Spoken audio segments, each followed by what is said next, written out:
Hello, y'all. I am back. So this is Pimpette Chronicles. My name is Tinisha Brugnone, and I am reading from my book, Pimpette Chronicles, A Modern Black Woman's Guide to Dating Safely and Navigating These Mean Streets. And as I mentioned in part one of the intro video, I am planning on reading from the beginning to the end. The book is available on Amazon. You can order your own copy and follow along with me, or go ahead, or whatever you want to do. This is the only dating book that focuses on dating safely. And I wrote this with Black women in mind because I feel like we have a very unique set of circumstances when it comes to dating. And I won't get into all that. We'll go over that in the book. But because of that, I felt like, I needed to focus on my girls and give them some tools, because it seems like everybody is not operating with the same tools and don't have the player's handbook like I do. Okay. So I want to share my knowledge with you guys. And be sure to click that like button so that you know when I go live, so that you can keep up with me in this book. So right now I am going to continue on through chapter 1. Let's see where we are. We don't have much more to go. I have a little tickle in my throat because I had an instant burning, and I won't do that next time. So just bear with me. I'll be taking water breaks. But okay, so we're going to talk about Exhibit A. We were talking about, let's see what the last section that I wrote was, am I emotionally mature? Let me turn this heater off. It was chilly today. All right. So here's our example story. Trisha and Malik have been dating for over 2 months. Malik constantly compliments her on her figure and is extremely attracted to her. One day while out and about, Malik ropes Trisha on her ass in a way that makes her feel uncomfortable, mainly because they are out in public. And secondly, they have not built that level of affection yet. Trisha took a deep breath and calmly told Malik that she doesn't like to be touched that way, and asked him how he would feel if a man his daughter was dating did that to her. Malik immediately apologized and never did it again.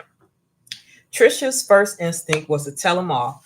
This was partially because it was just a few days before her cycle, and experience had taught her to be extremely careful of how she expresses herself during this time. At that moment, she had to quickly decide whether or not she wanted to use this scenario as a teachable moment or enjoy the temporary satisfaction of gut punching that ass. Be aware that some men will test your boundaries, intentionally or not, to see how you respond to certain behaviors. Trisha made a conscious decision in her life to always remain in control, yet still express how she felt when disrespected. In her experience, control equated to power. Okay, next section. Have I done my inner work? Excuse me. Inner work can be described as an internal journey to explore your inner self, to understand, heal, and finally transform. Nowadays, everyone is talking about being spiritual and doing their inner work, which is wonderful and well overdue, to say the least. After all, we are all in what can only be described as a paradigm shift in how men and women relate to each other, amongst other things. Being proactive instead of reactive is key to navigating safely through these streets. As most of us are learning, the probability of conflict arising between the sexes is more likely than not these days. With that in mind, it has become increasingly important that we protect our peace and only allow men, not males, y'all, there's a big difference, who are positive and nurturing to become and stay a part of our personal lives. When we have sex and become intimate, we are undoubtedly at our most vulnerable state of being. For this reason, it should not be taken lightly. No matter your belief system, one must acknowledge that we are all made up of energy, which can be exchanged but never destroyed. With that basic notion, avoiding negative energy is vital to your overall well-being. For example, have you ever noticed that you feel sad or angry if you go around an angry or negative person or place, or how you feel somewhat uplifted when you're around a positive or happy person? Remember, we are living in perilous times, and death and destruction have been running rampant since COVID-19 began to sweep across the world. To scroll through your social media and not see an obituary or someone saying they have lost a loved one is rare. Suicide and murder cases are growing, and it is important that we work toward maintaining a healthy and balanced life and protect ourselves. This includes being mindful and observant of the types of energies, also known as people, we allow into our personal space. With this will ensure that you are always vibrating on a positive frequency. Here are some tips that can help you in doing your inner work and assure that you are one of the types of positive people you want to attract. Confront your past pains. This includes feelings of self doubt, past romantic relationship issues, familial relationships, fear of abandonment, inadequacies, sexual issues, addictions, whether drugs or food, and body image. Develop healthy habits that make you feel good about yourself. This may include some sort of physical activity. Try waking up every morning and committing to an hour of exercise, or maybe do it at the end of your day. Whatever time is best, just know that an aerobic activity will help you feel strong and empowered. It doesn't matter what you commit to, as long as it is good for you and makes you feel good.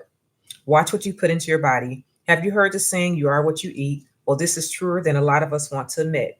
Putting healthy foods and drinks in your body helps you remain focused and keep you feeling energetic throughout the day. Acknowledge your past pains. Let's say it again. Acknowledge your past pains and forgive yourself for your mistakes. Often we forgive others but fail to forgive ourselves. Ask for forgiveness if you have done something wrong and it is heavy on your heart, if it is safe to do so. This does not mean the victim has to forgive you, but you can still release that negative energy and forgive yourself. From there, you should move on. Some people may prefer to write down the transgression and burn it to release it into the atmosphere. The choice is yours. Thank the universe, your God, yourself, or whomever for teaching you the lessons you have learned and will continue to learn throughout your life journey. Practice daily affirmations. For example, a daily routine that includes saying out loud, I am a good person and good things will come to me. Put a white dry erase board in your home where you can write reminders to be gentle and kind to yourself and acknowledge your strengths, needs, wants, goals, and accomplishments. Think about your intent and the person you want to be and develop a life plan. Seek counseling or therapy if you have not begun your healing journey and are dealing with grief, pain, or other challenges. Please seek professional help before you begin or continue dating. It's very important, and I can't stress this enough, that we address our own turmoil, our own problems before we start dating or before we meet someone, because oftentimes we will chase away that person because we haven't dealt with our own bullshit. So be mindful of that. And, I'm not saying that you're going to ever be perfect. No one's ever going to be perfect, but just be mindful of your own issues and turmoils and challenges. And, if you still fawning over an ex, or you're untrusting and things like that, of course you're supposed to have a level of safety or protection around you when you're meeting someone. I do believe in that, but just make sure that you're not bringing in any old baggage. Okay, next section. Do I have my own interests, hobbies, and friends? Before we open ourselves up to let someone come into our lives, we must ensure that we have our own life, which should include a series of activities we enjoy. Men are often inspired and amazed by women who have their own thing going on, especially those who continue to do what they enjoy, whether he is around or not. Continue to hang out with your friends, but only if you have healthy relationships with those friends. Don't cancel your ballroom classes or stop attending book club meetings. Don't skip out on game night or stop visiting your parents on Sundays. That is one of the things that women do. Women get into a relationship or start dating somebody and they forget all about their friends. They forget all the things they like and they just surround themselves with things with that man. And that is the worst thing you could ever do. So please, ladies, try not to do that. It's giving clingy vibes as well. And they'll act like they'll enjoy it for a while, but then you'll look up and then they're going to want to distance themselves from you eventually. Okay. Mature and emotionally available men trying to get to know you enjoy hearing about the things you are enthusiastic about and the people you love. The key is to maintain balance while keeping your life on track, especially while dating. Have a hobby, no matter how big or small, and stick with it. Trust me, you do not want to appear like you have nothing you feel passionate about when meeting someone new. Remember to continue investing time in the relationships you have already built and with friends and family, even after finding a suitable mate. I'm going to repeat this. Remember to continue investing time in the relationships you have built with friends and family, even after finding a suitable mate. Sometimes our romantic relationships do not work out, and it would not be wise to alienate yourself from the shoulder you may need to cry on. Lord have mercy. I have a couple of friends who do that. Once they get a man, and family members actually, once they get a man, they forget about everybody. And then as soon as shit hit the fan, they want to come running back, and they want you to be their emotional dumping ground. Me don't do that no more. Oh, I'll get to that later. Okay. Am I certain of the things I do not want? Repeat. Am I certain of the things I do not want? It's an exciting time in the world for women simply because we have the power to choose. Never let anyone convince you that you are not limited, that you are limited, or you do not have options. The key to having options is positioning yourself in a position of power and being strategic. Create a chart similar to the one below and be as detailed as possible. Remember, we may all want to do with a six pack who is making six figures, but do we have a six pack or are we making six figures? Of course, opposites sometimes attract, but let's try to be realistic in our expectations. Now, on that note, I'm not saying that you have to have six figures to date someone with six figures. Most men actually don't care how much a woman makes. That's been my experience. So don't take that way. I would like to revise that a little bit. I'll have a little different of opinion in the next book, but I just want to clarify that is not what I meant by that. But just being realistic in your expectations. And then on that section, we have a chart. Can you see that? I don't think you can see it anyway. Oh, there it is. Yay. So there's a chart that you can fill out in the book that kind of gives you absolute yes, absolute no, maybes, or bonus. So it gives you a way of kind of writing down what you want and how important it is to you. Excuse me. Okay.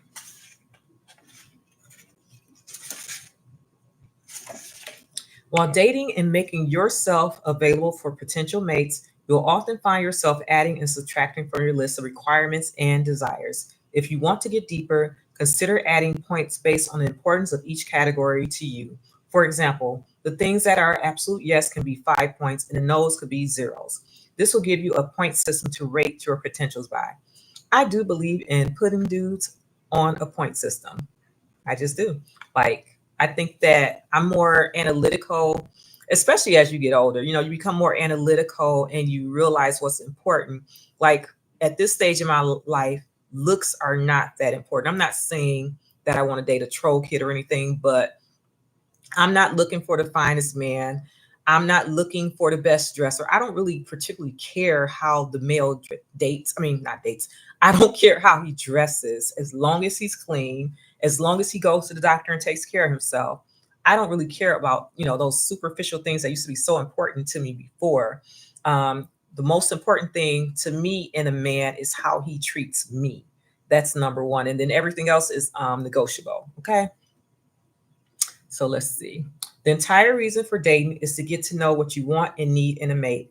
As we continue to evolve and mature, those needs and wants change, which is perfectly normal. Most of us will not require the same thing at 26 that we will at 46. So don't let others convince you that you are fickle or don't know what is best for you. Remember, the most important thing is knowing what you do not want in your life and not accepting it in your world. Again, what you don't want is more important than knowing what you do want. So once you know, like, I know I don't want somebody who smokes, so therefore that's not a negotiable for me, because I'm not going to allow that person to even have access to me in any capacity, because I just don't like the smell or taste of cigarettes, and I don't want to kiss someone who smokes. It's disgusting. That's just me. Okay. So next section, we're going to address, am I dateable? According to any dictionary, dateable simply means being attractive in a romantic way. With that in mind, it is safe to say that some men are willing to date almost anyone. What this means to you as a woman is that you must constantly be on the lookout for wolves in sheep clothing. That is, if you are looking for a mate. If you are not, that's cool too. This book will still serve you well. I want you to understand that some men will intentionally date you for months or years and have no intention of ever committing to you. Most men know exactly what type of woman they want, and you may not even be in the running. It has absolutely nothing to do with how beautiful you are, how sexy you are, how wholesome you are, how intelligent you are, how well you cook, and it's definitely not about how well you put it down in the bedroom. Have you ever noticed how some men can be with an intelligent, beautiful, sexy woman and then turn around and marry the most basic chick? This is partly because since boyhood, men have developed an idea of what they want their wife to be like, even though many men lack the emotional maturity needed to choose wisely. You may even run into a mature man who still think like boys, who are searching based on some standard embedded in them by a previous generation of dysfunctional men that either does not exist or they themselves cannot live up to.